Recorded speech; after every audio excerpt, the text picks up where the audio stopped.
Saray nasıl? Sağ ol hocam. Yok yok İsmail abi. Evet. Hocam şimdi bak Berkay'a onu anlatıyordum. Ayağımda varisler oluştu. Ne oldu? Bizim bağırsaklarımız iflas etti. Hemoroid ve basur başladı. Mide kanamaları geçirdim. Amasya Devlet Hastanesi, sigorta hastanesinde, o zaman sigorta hastanesinde 3 gün komada kaldım. Saat 3'e 5 var o civarda hanımın dediği. Sancı ile uyandım. Eyvah dedim, İsmail gidiyorsun. Geldim. Şurada bu üçlü koltuk, o zaman başka koltuklar var. Bunları aldık herhalde bir senelik. Burada yattım. Hanım dedim, o da deyince geldi. Bana geldi. Ne oldu? Çabuk ambulans, kalp krizi geçiyorum dedim. Göztepe'ye kadar ambulansta kendimdeyim. Ondan sonrasını hatırlamıyorum. Sonra geldiler, sen takacağız dediler. Takın hoca dedim. En iyisi olsun. Sizde kaç darlık var dediler abi? Bitmiş.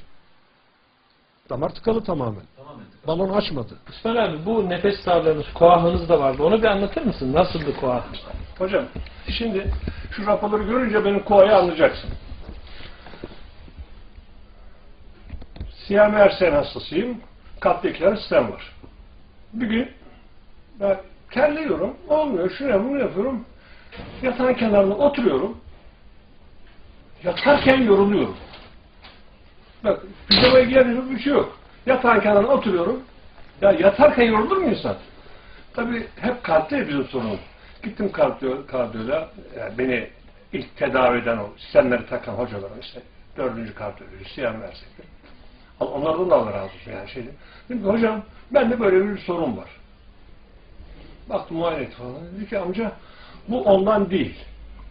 Neden hocam? Ben işte yıllar yürümem de aksadı.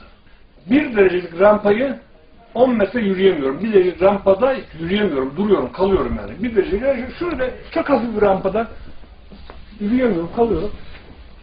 Dedi ki şuraya gönderelim, buraya gönderelim. İşte buraya falan. Hafif sabahları sol tarafımı yaptığım zaman bu kalbimin üzerine herhalde böyle çok severim. Sol tarafı böyle yayılmayı için terliyorum, bir ter basıyor. O oluyor, bu oluyor. Tabii yani sabahleyin hani canım kalkmak istemiyor, kalkıp da gidip yürüyüşe gitmeyince yürüyemiyorum zaten. Ama bu bak, uzun zamana yayıldı, 4 sene.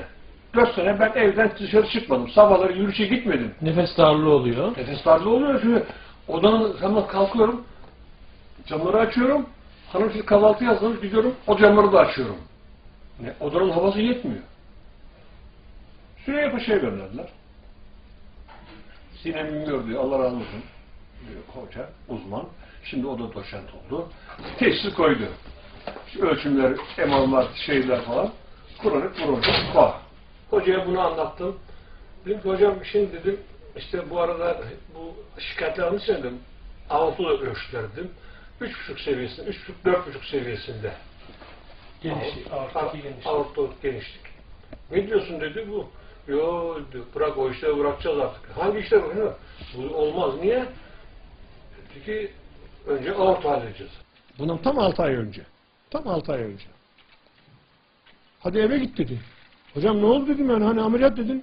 Rapor okumadın mı? Okudum. Dedi 2 milyon küçülmüş. Nasıl oluyor dedim. Dedi nasıl olacak dedi. Tıp literatürüne geçtim dedi, girin dedi. Büyüyen aort küçüldü. Ne yapıyorsun? Ne yaptınız dedi. Bakın dedim hocam benim bu dedim beni varis ülserinden dedim siz yani bu varis ülseridiniz ameliyat edecektiniz. Önce aort halledeceksiniz. Aort küçülmeye başladı. Hocam dedim ben bu sene ben dedim 4 senedir evden çıkmıyorum. Ben bu sene dedim sabah akşam 1,5 saat yürümeye başladım dedim. Nefes alamıyordum. Yatağa yatarken yoruluyordum dedim ya. Kronik bronşit koam iyileşti. Hafif puslu. Evden dışarı çıkmayacaksın. Soğuk. Evden dışarı çıkmayacaksın. Kar yağdı, yağmur yağdı çıkmayacaksın. Ne zaman evden çıkacaksın? Cuma günü namaza. Namazına gidiyorum. Cuma namazına gidemiyorsun. Ayakların yara. Her taraf kanıyor. Vaziyet buydu. Şimdi bu vaziyetteyken Allah razı olsun diyorum. Ben şurayı çıkarken 20 adımda yoruluyordum. Yürüyemiyordum ben. Evet, o derece durum kötüydü ama şu anda çok yürüyemiyordum ki. rahatsın abi. Her Şimdi, şeyle. Ya inanmazsın belki burada yukarıda koşarım. Ben şimdi buraya gelmeyeyim ne yapayım? Ben nereye gideyim? Hani şimdi nereye adam? Nereye gideyim? Gidecek bir yukarısı var. Bir de çare olan siz varsınız. Sağ olun. Çok teşekkürler. Hocam, çok teşekkürler.